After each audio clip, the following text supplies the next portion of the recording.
یہ بنیادی طور پر ان فوجیوں کو ٹریٹ کرنے کے لیے استعمال ہوتا ہے جو کہ غزہ چونکہ یہاں سے 25 میل آگے ہے بقول ایرانی وزیر خارجہ کے، تو وہاں پہ قتل عام کے دوران جو اسرائیلی فوجی زخمی ہوتے ہیں ان کو جہاں ٹریٹ کیا ان کا جو ہے وہ ہوتا ہے، اور اسرائیل نے جبکہ اس کے بدلے غزہ میں فلسطینیوں کے 94% 94% ہسپتال تباہ و برباد کر ہیونگ سیڈ دیٹ انہوں نے کہا کہ ہم نے حملہ وہاں کیا ہے ہیڈ کوارٹر پہ کمانڈ کہہ رہے ہیں نا کہ ہم نے ویسے کچھ میڈیا رپورٹس بھی اس طرح کی آئی تھی کہ وہ امان انٹیلیجنس کا ہیڈ کوارٹر تھا، کچھ میڈیا رپورٹس یہ بھی تھی۔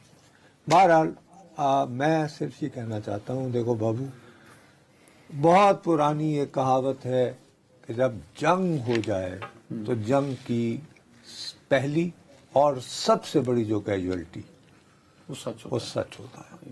اب یہ کہ دو متحارب قوتیں ہیں، لیکن ہم بخدا ایک مسلمان کی حیثیت سے نہیں، ایک پاکستانی کی حیثیت سے نہیں، یہ بات یاد دلانے کو اسرائیل کو مجبور ہے کہ یار یہ ہسپتالوں پر حملے آپ نے روایت اور بے گناہ شہریوں پر براہ راست ٹارگٹ کر کے حملوں کا جو آغاز، ایئر اسٹرائک سر باقاعدہ، یار نہ صرف ایئر سٹرائک بلکہ خوراک، ابھی بھی آج اور اس کل کے بھی ہوا، بعد یہ کل کہنا تک کہ جی 45 فلسطینی شہید ہوئے۔ سر میں وہی آپ سے عرض کر رہا ہوں نا کہ یہ شہریوں کو براہ راست نشانہ بنانا، ان کی طبی سہولیات کے مراکز کو تباہ کرنا براہ راست بمبنگ کے ذریعے، اور اس کے بعد خوراک نہ پہنچانے یہ دینا، روایتیں یہ آپ- تمام روایتیں سر- آپ نے کی ہیں، تو خدا کا واسطہ ہے کہ یہ مت کیجئے۔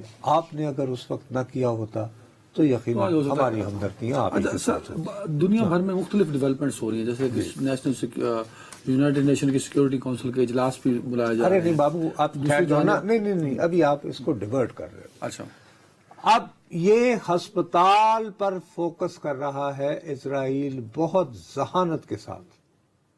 یہ چال ہے اس کی؟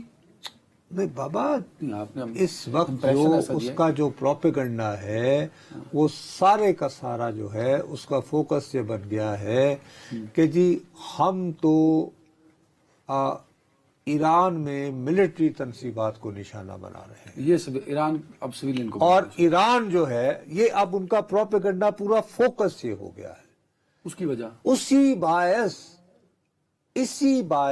ہاں، وہ یہ آپ کہہ رہے ہیں کہ جناب اب تو جو ایران کے اسپرچل رہنما ہیں آیت اللہ خامنائی، ان کے ہوتے ہوئے تو امن نہیں ہو سکتا۔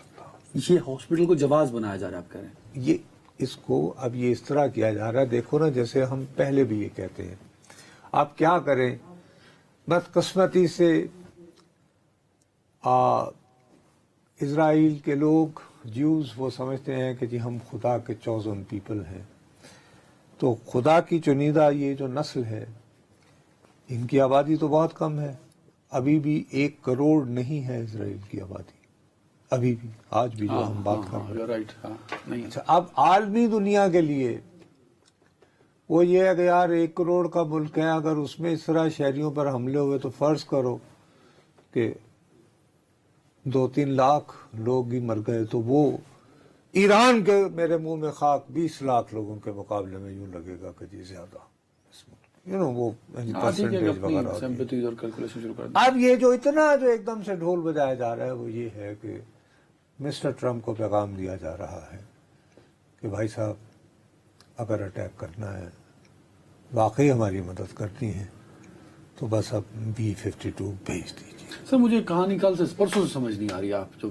تھیوری بنا کے مجھے یہاں بتاتے ہیں، یو ہیو آرگومنٹ، میری عقل میں وہ نہیں آ پا رہی۔ آپ یہ کہیں پریزنٹ کرنا چاہ رہے ہیں کہ نیتن یاہو ٹرمپ کو گھیر گھور کے لا رہا ہے؟ میں سوری، کل سے جو آپ نے گفتگو کی وہ ایسی کہہ رہا ہوں، میں نے ٹرمپ ذاتی طور پہ میں پہلے یہ آپ کو کہتا رہا، میں نے کہا کہ یار مجھے یوں محسوس ہو رہا ہے کہ نیتن یاہو جو ہے وہ گھیر رہا، ہاں یہ کہا نا، لیکن میں نے پھر آپ کو کہا، اور اب تو جیسے آج جو پاکستان میں جو نیو یارک ٹائمز جو بٹا ہے اس میں ایک بڑی تفصیلی کہانی چھپی ہوئی ہے.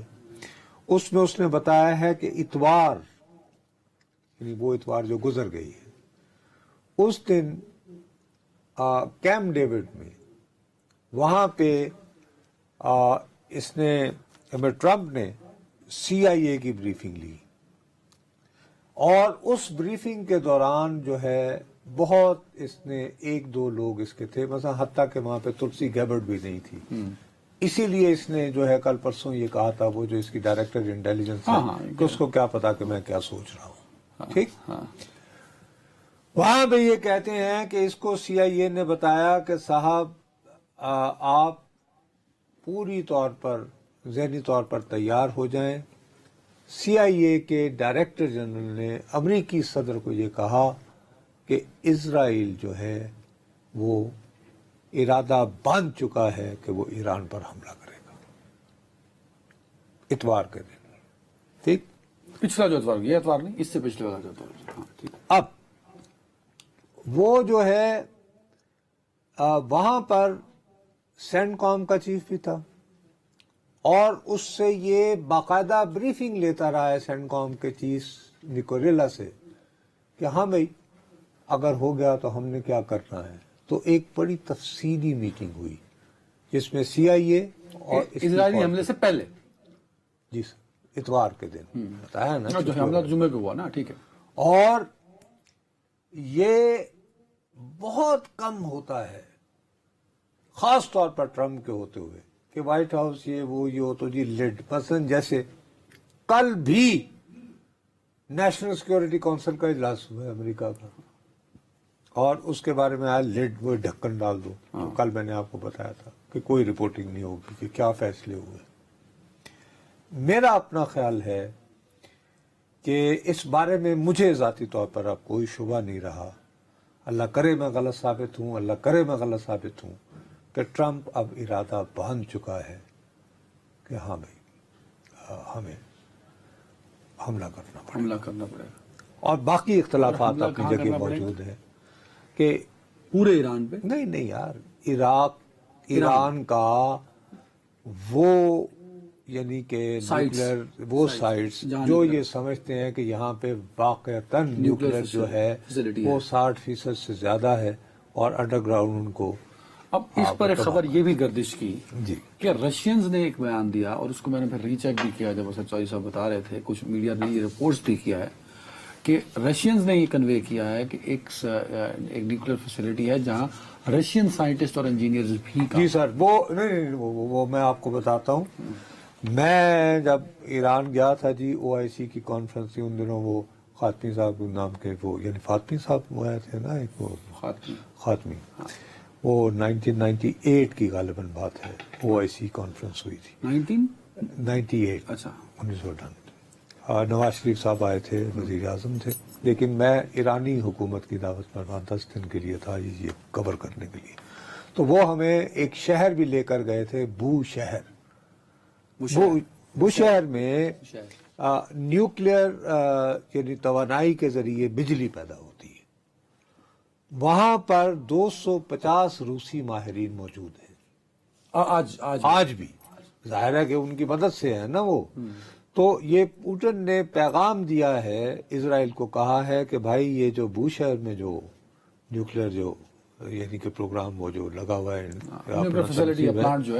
یہ بجلی پیدا کرنے کا ہے، اور یہاں ہمارے ماہرین موجود ہیں 250 24 گھنٹے وہاں پہ آپریشنل. ظاہر ہے ان کی مدد کے لیے ہوتے ہوں گے، تو برائے مہربانی اس پر اٹیک نہ کیا جائے. اسرائیل یا امریکہ نے کہا نہیں کہ انہوں ایویکویٹ کر لو یہاں سے؟ ابھی تک تو نہیں کہا ہے، لیکن بہرحال تو میرا اپنا خیال ہے کہ شاید وہ کریں گے بھی نہیں، کہ بھائی کیوں ہم روس کو اس میں انوالو کریں. لیکن ایک خبر آ رہی ہے یہیں پہ، میں روک رہا ہوں آپ جی کو، بہت پلیز وائٹ ہاؤس میں نیشنل سیکورٹی کونسل جو ہے NSA سوری اس کا دوبارہ اجلاس نہیں نیشنل سیکورٹی ایڈوائزر سے فوری ملاقات کرنے جا رہے ہیں. ابھی NSC نیشنل سیکورٹی کمیٹی کا اجلاس دوبارہ بلا لیا. وہی نہ تو یار، وہی تو میں نے تمہیں کہا کہ اگر فوراً بلا لیا تو فوراً بلانے کا اس کے علاوہ اور کیا مقصد ہو سکتا ہے.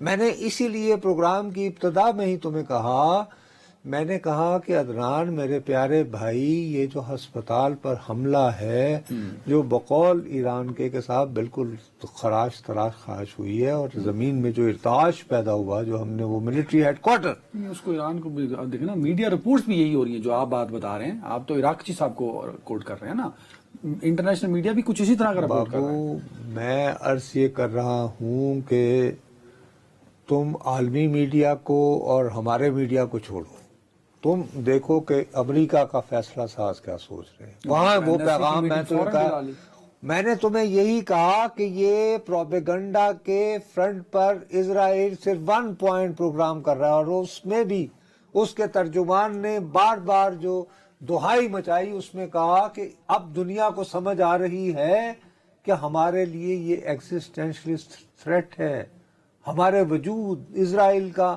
رہنا نہ رہنا، اسرائیل کی فنا اور بقا، اس کے ساتھ جڑا ہوا ہے ایران کا میزائل پروگرام. کل اس پہ بات ہوئی تھی. مجھے بتائیں، کینیڈا سے واپس آئے G7 چھوڑ کے، تب تو بتا دیا تھا کہ NSC کی میٹنگ ہو رہی ہے. یہ جو اچانک کال کی گئی ہے، اسی وجہ سے نا کہ آپ کیا کریں. اس میں تو فیصلے نہیں ہو پائے تھے، آپ نے بتایا تھا کہ کچھ لوگوں نے. نہیں، میں نے یہ نہیں کہا کہ فیصلے نہیں ہو پائے، میں نے کہا کہ یار نیشنل سیکیورٹی کونسل جو ہے وہاں پر ووٹنگ کے ذریعے فیصلہ نہیں ہونا. قومی سلامتی کونسل جو امریکہ کی ہے وہ صدر کی معاونت کا ایک ادارہ ہے. ہولی سولی پاور ادے کو لیے. اب وہ تمام نہ وہ تمام ادارہ بھی اس کو انکار کر دے. مثال کے طور پر آپ کو ایک چھوٹی سی بات بتاؤں، اسامہ بن لادن کا آپریشن جب ہو رہا تھا تو سچویشن روم میں آپ نے دیکھا ہوگا کہ وہ یوں کر کے وہ اوباما بیٹھا ہوا ہے، اس میں یہ تھا کہ جب اس کی NSC کی میٹنگ ختم ہو گئی تو اس وقت کے CIA چیف کو اوباما جو ہے وہ لان میں لے کر آیا تھا، وائٹ وہ اس کے باہر. اس نے کہا یار تم مجھے بتاؤ کہ یہ جو آپریشن تم نے پلان کیا ہے اس کی کامیابی کے کتنے چانسز ہیں. تو آپ کو پتا ہے کہ CIA کے چیف نے اس کو کیا کہا تھا؟ 100%. 50-50. اور اس نے کہا کہ تمہیں 50% یقین ہے آپریشن کامیابی کا؟ اس نے کہا ہاں. اس نے کہا کہ تمہیں یہ 100% یقین ہے کہ اوباما وہاں ہے؟ Osama. Obama said go ahead. باقی اگر یہ بیک فائر کرے گا آئی ٹیک ریسپانسبلٹی. یہ لیڈرز یوں کرتے ہیں. میری بات سمجھ گئے ہو؟ اس نے کہا کہ تم اس بات پہ پکے ہو کہ اسامہ ہے، کامیابی 50-50 ہے، جاؤ گو ہیڈ. اور باقی خدا اگر یہ بیک فائر کر گیا آپریشن تو آئی ٹیک ریسپانسبلٹی. یہ اوباما کا، یعنی یہ کتابوں میں ہے، کوئی ایک کتاب میں نہیں، 3-4 کتابوں. فلم بھی ایک آ چکی، ڈاکومنٹری فلم. زیرو فلم نہیں سر، وہ ایک ڈاکو ڈراما اس پہ بنا. خیر اس میں یہ زیرو ڈارک 30 والی وہ تو پرانی کہانی ہے. آپ کو نہیں، چلو جو بھی آئی ہوگی، لیکن یہ کتابوں میں ساری جتنی بھی مستند کتابوں میں یہ بات آ چکی ہے. تو اس لیے میں کہہ رہا ہوں، سوال لکھ لیں اس پہ، کانٹیکسٹ ذرا دیکھیے گا سر. ایک آپ نے کہا کہ یہ سوال بعد میں، اب تو میرا سوال بن گیا نا. یونائٹڈ نیشن سیکیورٹی کونسل ایک بہت بڑا ادارہ ہے، بہت پاورفل ہے. دوسری جانب 2 سپر پاورز اور بھی ہیں، چائنا اور رشیا. آف کورس اس جتنی نہیں ہے بٹ ورلڈ پلیئر تو ہیں نا سر. دونوں کے درمیان رابطہ ہوا، خبریں یہ بھی آئیں کہ شاید اگر ضرورت پڑے تو فورن ٹریول بھی کر سکتے ہیں. تو ایک طرف یہ ڈیولپمنٹ ہو رہی ہے، دوسری طرف NSC کا ہنگامی اجلاس بلایا جا رہا ہے. تو ٹرمپ کو روک پائے گی دنیا؟ کوشش تو کر رہی ہے. یورپی یونین کے وزراء خارجہ کہہ رہے ہیں کہ ہم دنیا روک یہ رہی ہے کہ دیکھو مثال کے طور پر کل ہمارے ہاں بات چلی کہ ہمارے فیلڈ مارشل صاحب کی ملاقات ہوئی تھی کہ جی ہم شاید ایران کے بارے میں یوں ہو جائیں گے.